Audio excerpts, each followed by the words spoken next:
पुनमापु खुरुमजरी हौजी सथरी फिफा वर्ल्ड कप लिसिंग एनी कुंतरुकी सानखिबगी समलक पाउदम न्यूज लाइव की माइकई दिगी मियाम पाउदम जरी अहान मदा हयेंग सानगदम मैच सिंग मियाम खंगनजरी हयेंग सानगदम राउंड ऑफ 32 की ओइना सानगदम मैच सिंग दी अयुक पुंग ओह मखाई ताब मतंदा मियामी गार्डन दा लैबा मियामी स्टेडियम दा अर्जेंटीना अमदी काबो बर्डे मैच सानगनी अयुक पुंग तरे ताब मतंदना कंसास सिटी दा लैबा कंसास सिटी स्टेडियम दा कोलंबिया अमदी गाना मैच सानगनी राउंड ऑफ 16 की ओइना हयेंग नुमिदांग पुंग तरा मखाई ताब मतंदना हॉस्टन दा लैबा हॉस्टन स्टेडियम दा कनाडा अमदी मोरको मैच सानगनी मखा तारपदा फीफा वर्ल्ड कप की समलपो पाउदम पिजरी एक्स्ट्रा टाइम द सनखिबे यूआर की पंजन बेंजम माइ पाहनख्रे यूएसए ना बोस्लिया एंड हर्जगोविना बु पंजन अनि सुनो the Maity पीख्रे Ahaan Mahap Loy फावर Spain की मिकेन ओरास बनगी पंजना ऑस्ट्रेलिया दगी अमा सुनो द मंगजिन थारगा लेकी ngasi nungai matung pung barom makai tabadgi horga Spain amadi Austria gi marakta match sanaba hoki igen wutal laiba Los Angeles stadium da Spain na mari ama ani ahum formata aduga Austria na mari ani ahum ama da format sanaba hoki ba match adugi oina Spain na bon khara hena paiduna sanaba ngamki Spain na bon hena paiduna sanaba ngamki baga loina na panjin chanba yaba attack masing hen sataduna sanaba ngamki maduna marum orga hydration break mamang phawba da panjin chanba yaba shoot masing hek hena kawba ngamki Spain na shoot manga गाँव की मनुंग तरगेट suit अहम यावकी अदुबु Australia की ओइना hydration break लोय फावदा पाजिन चनब याब suit अमत गाँव ngमखिदे hydration break मतुंग Icahn कानादना कुमापन सुब minute Spain ना होंगै थुना counter attack अमा चथरकी counter attack अदुदा Spain की सनारोय जर्सी नंबर कुनगमापन एम कुकुल रेनाना तरगेट काउक्सिन की बोन पाजिन ओंथोप ngambagi हराव रिंगै मरकता रेफरीना ऑफसाइड हाना ताकी हायरपदगी हराव दुखुदक मांगखी मखाताना लेबा अनि की मरकता सानकी मैच अदुगी कुंथ्रा तरुक सुब मिनिट स्पेन की मिकेन ओयारबन्ना अहान पांजन चनब ngमखी ऑस्ट्रेलिया की माइकैदगी स्पेन चनखिब पांजन अदु हंतोन होनरबसु अहान हाफ लोय फावदा ngमखिदबदगी बदगी स्पेन पांजन अमा सुंद मांगजन थारगा लेके बेल्जियम अमा सुसिलेगन सानखिब मैचता ngasi अयुक पुंग अमा मखाई ताबदी हौरगा सिटन स्टेडियम दा बेल्जियम अमा सुसिलेगन की मक्ता मैच सानबा होके बेल्जियम ना मरी अनि अहुम अमा फॉर्मेटा अदुगा सिलेगन मरी अहुम अहुम फॉर्मेट सानबा होकिबा मैच अदुगी ओइना बेल्जियम की सानोइसिंग बोन खरा हेना पाइदुना सानबा ngमकी मैच असिदा बेल्जियम ना बोन पाइबी सांगसादा यांखि हुमदोय ओइखि मतमदा सिलेगन ना बोन पाइबी सांगसादा नि कुतरे होइखि मैच असिदा बेल्जियम ना बोन खरा हेना पाइदुना सानबा ngमलबसु पांजन सनबा होना किसिंग माइ पाक ngमनखिदे लैबा अनि ना अकन नंबा तौनखिबा अदु कुमरी सुबा मिनिट सिलेगन की हबीब गियारना अहान बा पांजन सनबा ngमकी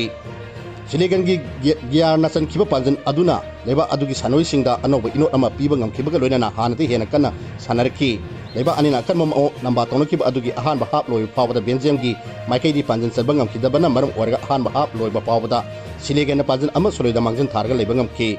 अनि सुबा हाफ सानखिबा अदुगी याखैथु सुबा मिनिट सिलेगन की इस्माइल सरना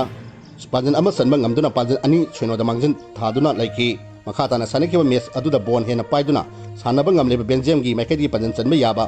काउंटर अटैकिंग चतद सानबा हरखिबगा लोइना मैच अदुगी मरपु तरुक सुबा मिनिट टीम अदुगी सालरोय रुमेनु लुकाकुना पांजन अमा चनबा ngमकी मखाताना सानखिबा मैच अदुगी मरपु माथोय सुबा मिनिट बेल्जियम की सानरोय योरी टिलेमान्सना पांजन अमा चंदुना पांजन अनिनिदा माना लाइकी लेबा अनिना अकरम मोंगदा लंबा तौनखिबा अदुगी अपीबा अरोय मतम लोय फावदा पांजन अनिनिदा माना लाइखिबदगी एक्स्ट्रा टाइम हाफतु सानकी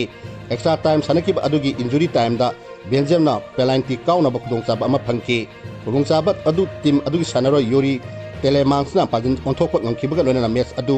बेल्जियम ना पांजन अहुम अनिदा माइ पाकदागा राउंड ऑफ 16 यौबा ngमखी यूएसए अमसुंग बोस्लिया एंड हर्जगोविना सानखिबा मैच दा ngasi अयुक पुंग मंगा मखाई ताबदी हौरगा कैलिफोर्निया दा लैबा Santa Francisco Bay Ariana stadium दा युंबु यूएसए अमसुंग बोस्लिया एंड हर्जगोविना की मरकता मैच सानबा होकी यूएसए ना 3 अहुम मंगा अनि फॉर्मेट अदुगा बोस्लिया एंड हर्जगोविना ना मंगा अहुम अनि फॉर्मेट सानबा होकीबा मैच अदुगी ओइना लैबा अनि की सानोइसिंग सांगसदा बोन पाइबी सांग मानना सानबा ngमकी मैच असिदा यूएस ना बोन पाइबी सांगसादा निपुनिपान ओकी मतमदा बोस्लिया एंड हर्जगोविना ना बोन पाइबी सांगसादा यांखैथोय ओइकी मैच असिदा लेबा अनिमकी सानोइसिंग हाइसिंगबा मानना सानबा ngमलबसु अहानबा हाफ लोय फावदा यूएसए ना पांजन अमा सोनदा मांगजन थारगा लेकी पांजन अदु मैच अदुगी निफु मंगा सुबा मिनिट टीम अदुगी सानरोड फोलारिन बालोगेना सनखिबनी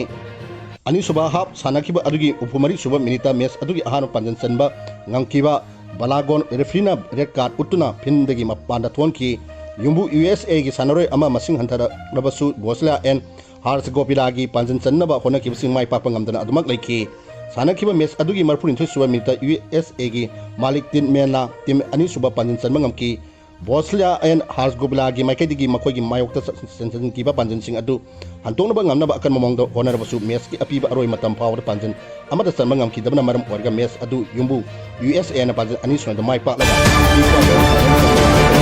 ꯃꯦꯆ ꯑꯁꯤꯗ ꯕꯣꯁꯂꯤꯌꯥꯒꯤ ꯁꯥꯟꯅꯔꯣꯏ ꯑꯃ ꯌꯦꯂꯣ ꯀꯥꯔꯗ ꯕꯨꯛ ꯇꯧꯈꯤ ꯑꯃꯨꯛ ꯃꯈꯥ ꯇꯥꯔꯛꯄꯗ ꯐꯤꯐꯥ ꯋꯥꯔꯜ ꯀꯞꯇ ꯁꯥꯟꯅꯈꯤꯕ ꯐꯥꯏꯅꯦꯜ ꯃꯦꯆ ꯈꯔꯒꯤ ꯄꯥꯎꯗꯝ ꯄꯤꯖꯔꯤ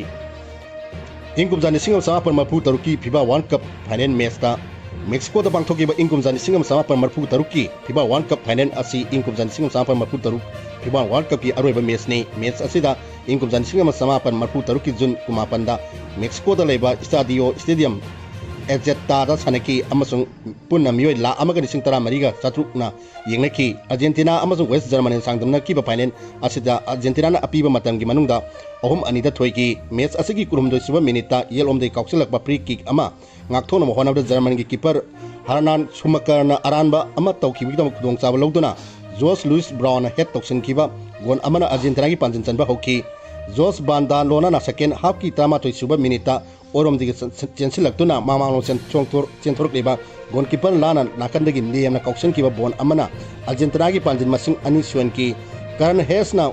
64 ꯁꯨꯕ ꯃꯤꯅꯤꯠꯇ ꯅꯛꯅ ꯀꯥꯎꯁꯤꯟꯗꯨꯅ ꯋꯦꯁ ꯖꯔꯃꯅꯤꯒꯤ ꯄꯥꯟꯖꯤꯟ ꯑꯃ ꯆꯟꯈꯤ ꯑꯃꯁꯨꯡ ꯃꯗꯨꯅ ꯇꯣꯔꯅꯥꯃꯦꯟ ꯑꯁꯤꯗ ꯃꯍꯥꯛꯀꯤ ꯑꯍꯥꯟꯕ ꯄꯥꯟꯖꯤꯟ ꯑꯣꯏꯈꯤ ꯉꯥꯏꯍꯥꯛ ꯂꯩꯔꯒ 31 ꯁꯨꯕ ꯃꯤꯅꯤꯠꯇ ꯔꯨꯗꯤ ꯕꯣꯂꯔꯅ ꯌꯥꯝꯅ ꯅꯛꯅ ꯍꯦꯠ ꯇꯧꯁꯤꯟꯈꯤꯕ ꯒꯣꯜ ꯑꯃꯅ ꯋꯦꯁ ꯖꯔꯃꯅꯤꯒꯤ ꯄꯥꯟꯖꯤꯟ ꯃꯥꯟꯍꯟꯈꯤ ꯗꯦꯒꯣ ꯃꯥꯔꯥꯗꯣꯅꯥꯕꯨ ꯂꯣꯊꯔ ꯃꯥꯠꯍꯥꯎꯁꯅ ꯒꯦꯝ ꯍꯧꯕꯗꯒꯤ ꯂꯣꯏꯕ ꯐꯥꯎꯕ ꯀꯨꯞꯁꯦꯟ ꯁꯤꯟꯅꯗꯨꯅ ꯂꯩꯈꯤꯕ ꯇꯥꯔꯕꯁꯨ 34 ꯁꯨꯕ ꯃꯤꯅꯤꯠꯇ ꯃꯥꯔꯥꯗꯣꯅꯥꯅ ꯖꯣꯁ ꯕꯨꯔꯨꯆꯥꯒꯥꯗ ꯄꯥꯁ ꯇꯧꯈꯤꯕ ꯕꯣꯜ ꯑꯃꯅ ꯆꯦꯟꯊꯣꯔꯛꯂꯤꯕ ꯒꯣꯜꯀꯤꯄꯔ ꯂꯥꯅ ꯌꯦꯠꯂꯣꯝꯗꯒꯤ ꯅꯦꯠꯀꯤ ꯀꯥꯆꯤꯟ ꯌꯧꯅ ꯀꯥꯎꯁꯤꯟꯗꯨꯅ ꯑꯔꯖꯦꯟꯇꯤꯅꯥꯕꯨ ꯑꯃꯨꯛ ꯍꯟꯅ ꯃꯥꯡꯖꯤꯟ ꯊꯥꯟꯈꯤ ꯃꯦꯆ ꯑꯁꯤꯗ ꯌꯦꯂꯣ ꯀꯥꯔꯗ 6 ꯏꯁꯨ ꯇꯧꯈꯤ ꯑꯃꯁꯨꯡ ꯃꯗꯨꯅ ꯀꯨꯝꯖꯥ 2010ꯒꯤ ꯐꯤꯐꯥ ꯋꯥꯔꯜ ꯀꯞ ꯐꯥꯏꯅꯦꯜ ꯐꯥꯎꯕꯒꯤ ꯃꯅꯨꯡꯗ ꯈ꯭ꯋꯥꯏꯗꯒꯤ ꯃꯁꯤꯡ ꯌꯥꯝꯕ ꯔꯦꯀꯣꯔꯗ ꯑꯣꯏꯈꯤ ꯍꯥꯏꯔꯤꯕ ꯀꯥꯔꯗꯁꯤꯡ ꯑꯗꯨꯒꯤ ꯃꯅꯨꯡꯗ ꯑꯅꯤꯗꯤ ꯑꯔꯖꯦꯟꯇꯤꯅꯥꯒꯤ ꯄ꯭ꯂꯦꯌꯔꯁꯤꯡꯅ ꯑꯔꯦꯝꯕꯗ ꯃꯇꯝ ꯃꯥꯡꯍꯟꯕꯒꯤꯗꯃꯛ ꯏꯁꯨ ꯇꯧꯈꯤꯕꯅꯤ ꯃꯦꯆ ꯑꯁꯤꯒꯤ ꯃꯇꯝ ꯂꯣꯏꯔꯛꯄꯗ ꯂꯣꯏꯅꯅ ꯃꯔꯩꯕꯥꯛꯀꯤ ꯁꯥꯟꯅꯕꯨꯡꯗ ꯀꯨꯝꯖꯥ 1969ꯒꯤ ꯋꯥꯔꯜ ꯀꯞ ꯃꯥꯏ ꯄꯥꯛꯈ꯭ꯔꯕ ꯑꯔꯖꯦꯟꯇꯤꯅꯥꯅ ꯇꯣꯔꯅꯥꯃꯦꯟ 3ꯒꯤ ꯃꯅꯨꯡꯗ ꯑꯅꯤꯔꯛ ꯁꯨꯕ ꯑꯣꯏꯅ ꯂꯥꯡꯉꯝ ꯐꯤꯔꯥꯟ ꯊꯦꯠꯄꯒꯤ ꯍꯔꯥꯎ ꯇꯌꯥꯝꯕ ꯐꯣꯡꯗꯣꯛꯈꯤ ꯐꯨꯠꯕꯣꯜꯕꯨ ꯄꯥꯝꯖꯕ ꯃꯤꯑꯣꯏ ꯀꯌꯥꯅ ꯑꯔꯖꯦꯟꯇꯤꯅꯥꯒꯤ ꯋꯥꯔꯜ ꯀꯞꯇ ꯑꯅꯤꯔꯛ ꯁꯨꯕ ꯃꯥꯏ ꯄꯥꯛꯄ ꯑꯁꯤꯕꯨ ꯌꯥꯝꯅ ꯃꯔꯨ ꯑꯣꯏꯅ ꯈꯟꯅꯩ ꯆꯍꯤ 4ꯒꯤ ꯃꯇꯨꯡꯗ ꯇꯤꯝ ꯑꯅꯤ ꯑꯁꯤꯅ ꯀꯨꯝꯖꯥ 1990ꯒꯤ ꯋꯥꯔꯜ ꯀꯞ ꯐꯥꯏꯅꯦꯜꯗ ꯆꯥꯡꯗꯝꯅꯈꯤꯕ ꯋꯦꯁ ꯖꯔꯃꯅꯤꯅ ꯊꯣꯏꯈꯤ ꯃꯁꯤꯅ ꯋꯥꯔꯜ ꯀꯞꯀꯤ ꯐꯥꯏꯅꯦꯂꯤꯁ ꯑꯅꯤꯅ ꯑꯅꯤꯔꯛ ꯁꯨꯕ ꯑꯣꯏꯅ ꯆꯥꯡꯗꯝꯅꯕꯒꯤ ꯏꯍꯥꯟ ꯍꯥꯟꯕ ꯊꯧꯗꯣꯛ ꯑꯣꯏꯈꯤ ꯇꯨꯡꯗ ꯔꯦꯀꯣꯔꯗ ꯑꯁꯤꯕꯨ ꯀꯨꯝꯖꯥ 1970 ꯑꯃꯁꯨꯡ 1993 ꯋꯥꯔꯜ ꯀꯞ ꯐꯥꯏꯅꯦꯂꯤꯁꯇ ꯕ꯭ꯔꯥꯖꯤꯜ ꯑꯃꯗꯤ ꯏꯇꯥꯂꯤ ꯑꯅꯤꯅ ꯊꯝꯈꯤ ꯑꯔꯖꯦꯟꯇꯤꯅꯥꯅ ꯑꯃꯁꯨꯡ ꯖꯔꯃꯅꯤꯅ ꯀꯨꯝꯖꯥ 2013ꯒꯤ ꯐꯥꯏꯅꯦꯜꯗ ꯑꯍꯨꯝꯂꯛ ꯁꯨꯕ ꯑꯣꯏꯅ ꯂꯥꯟꯊꯦꯡꯅꯈꯤ ꯀꯨꯝꯖꯥ 1936ꯇ ꯐ꯭ꯔꯥꯟꯁ ꯕꯦꯀꯦꯟꯕꯥꯎꯔꯅ ꯖꯔꯃꯟꯒꯤ ꯃꯦꯅꯦꯖꯔ ꯑꯣꯏꯅ ꯑꯗꯨꯒ ꯀꯨꯝꯖꯥ 1963ꯇꯅ ꯁꯥꯟꯅꯔꯣꯏ ꯑꯃ ꯑꯣꯏꯅ ꯋꯥꯔꯜ ꯀꯞꯀꯤ ꯐꯥꯏꯅꯦꯜꯗ ꯄꯣꯕꯒꯤ ꯃꯤꯡꯆꯠ ꯐꯪꯈꯤ ꯑꯗꯨꯕꯨ ꯃꯍꯥꯛꯅ ꯀꯨꯝꯖꯥ 1990ꯗ ꯃꯦꯅꯦꯖꯔ ꯑꯣꯏꯅ ꯖꯔꯃꯅꯤꯕꯨ ꯃꯥꯏ ꯄꯥꯛꯄ ꯉꯝꯍꯟꯈꯤꯕꯒ ꯂꯣꯏꯅꯅ ꯄ꯭ꯂꯦꯌꯔ ꯑꯣꯏꯅꯁꯨ ꯀꯨꯝꯖꯥ 1969ꯗ ꯋꯥꯔꯜ ꯀꯞꯀꯤ ꯋꯤꯅꯔ ꯑꯣꯏꯈꯤ ꯍꯧꯖꯤꯛ ꯁꯥꯟꯅꯔꯤꯕ ꯐꯤꯐꯥ ꯋꯥꯔꯜ ꯀꯞ ꯑꯁꯤꯒꯤ ꯐꯥꯏꯅꯦꯜ ꯃꯦꯆ ꯀꯔꯝꯕ ꯂꯩꯕꯥꯛꯁꯤꯡ ꯊꯦꯡꯅꯒꯗꯒꯦ ꯐꯤꯐꯥ ꯋꯥꯔꯜ ꯀꯞ 2026ꯀꯤ ꯇ꯭ꯔꯣꯐꯤ ꯀꯔꯝꯕ ꯂꯩꯕꯥꯛꯅ ꯃꯄꯨ ꯑꯣꯏꯒꯗꯒꯦ ꯍꯥꯏꯕꯗꯨ ꯃꯤꯌꯥꯝꯅ ꯒꯦꯁ ꯇꯧꯕꯤꯌꯨ ꯀꯃꯦꯟꯇ ꯊꯝꯕꯤꯔꯝꯃꯨ ꯅ꯭ꯌꯨꯁ ꯂꯥꯏꯚ ꯆꯦꯅꯦꯜꯕꯨ ꯃꯤꯠꯌꯦꯡ ꯇꯥꯕꯤꯔꯤꯕ ꯈ꯭ꯋꯥꯏ ꯄꯨꯝꯅꯃꯛꯄꯨ ꯑꯃꯨꯛ ꯍꯟꯅ ꯈꯨꯔꯨꯝꯖꯔꯤ